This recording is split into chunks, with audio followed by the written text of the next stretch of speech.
Hello guys, Radhe Radhe guys, welcome to my mini vlog day second. कल वाली video पे आपने बहुत ज़्यादा प्यार दिया और ये हमारी कृतिका है। Good morning Kritika. यहाँ पर कृतिका आ जाती है और इसकी चाचू की और इसकी मस्ती चल रही होती है। फिर इसकी मम्मी इसको लेने के लिए आ जाती है।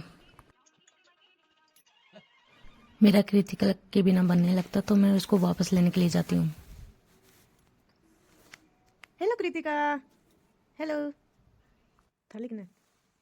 हम कृतिका को अपने घर वापस लेके आ जाते हैं। यहाँ पर बहुत ज़्यादा ठंड है। जैसे आपको पता है कि चूरू में ठंड रहती है गाइस, लेकिन आज कुछ ज़्यादा ही ठंड थी। फिर हम कृतिका को सुला देते हैं। फिर हम लेके आ जाते हैं भावना को। भावना जो चिकी है, हम इसको प्यार से चिकी बुलाते हैं। तो ये चलना सीख रही है, तो हम इसको चलने की प्रैक्टिस करवाते हैं थोड़ी देर के बाद। फिर हम ढूंढने लग जाते हैं हमारा रात वाला सॉन्ग। हम रात को एक सॉन्ग सुन रहे थे जिसका नाम हम सुबह भूल चुके थे। तो बहुत ज़्यादा सर्च करने के बाद हमको नाम मिलता है, जो कि होता है टोटल सॉन्ग।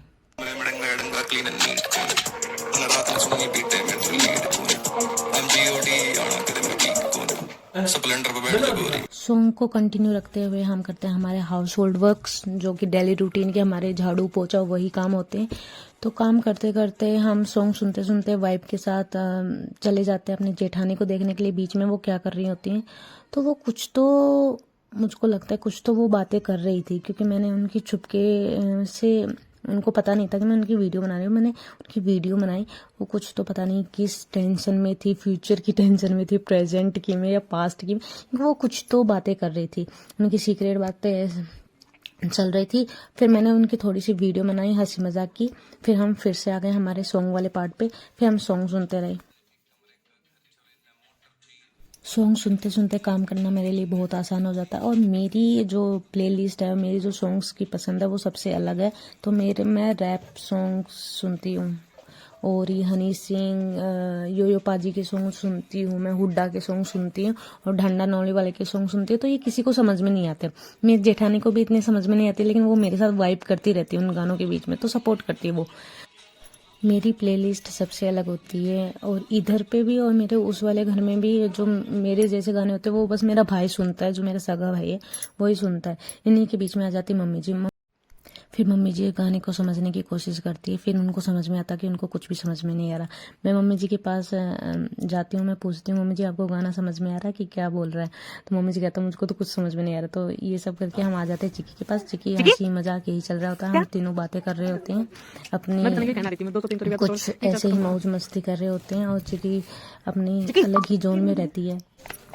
उसके बाद मैं चली जाती हूँ मम्मी जी, जहाँ पर गाय भैंस और ये सब रहती है। तो इस जगह से मेरा कोई लेना देना है नहीं, क्योंकि मुझे नहीं आता इन सब का काम करना। और मैं बस ब्लॉग के लिए आज पहली बार इस जगह पे आई हूँ। मैं मम्मी जी को चाय के लिए बोलने के लिए आई थी कि चाय पी लो।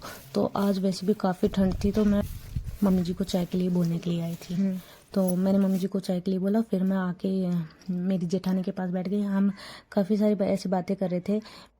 मैं आर्मी बैकग्राउंड से बिलोंग करती हूँ, तो ये ब्लॉग वगैरह, क्योंकि आर्मी जो फैमिली होती है वो आर्मी वालों को पता होता है कि उनके लिए स्टडीज़ प्रायोरिटी होती है, और उसी के ब्लॉग बनाने वाली मैं मेरी फैमिली में और मेरे ससुराल में मैं पहली औरत हूँ। तो यहाँ पर ब्लॉग को इतना सपोर्ट नहीं करते, क्योंकि लोगों को पता नहीं है कि ज़माने के साथ चलना चाहिए। हाँ ठीक है, कुछ कायदे होते हैं, कुछ दायरे होते हैं, उन दायरों के साथ आप ज़माने के साथ चल सकते हो, जो लोग कर रहे हैं उनको फॉलो कर सकते हो। तो सपोर्ट है, वैसे मैं ये नहीं कर रही, लेकिन ब्लॉगिंग का सफ़र मैंने ही सबसे पहले मेरी लाइफ में शुरू किया है। फिर हम चले जाते कृतिका को देखने। कृतिका यहाँ पर मस्त नींद में सो रही होती है। फिर मैं मेरे नहाने का काम कंप्लीट कर लेती हूँ, क्योंकि फिर हमने सकरात से यहाँ पर कहानी सुनने का प्रण लिया था। जो राजपूत फैमिली से होते हैं उनको पता होता है कि हम नए साल में जो अंग्रेजी नव वर्ष होता है उसके जो सकरात आती है, वहाँ पर हम कहानी सुनने का प्रण लेते हैं। फिर हम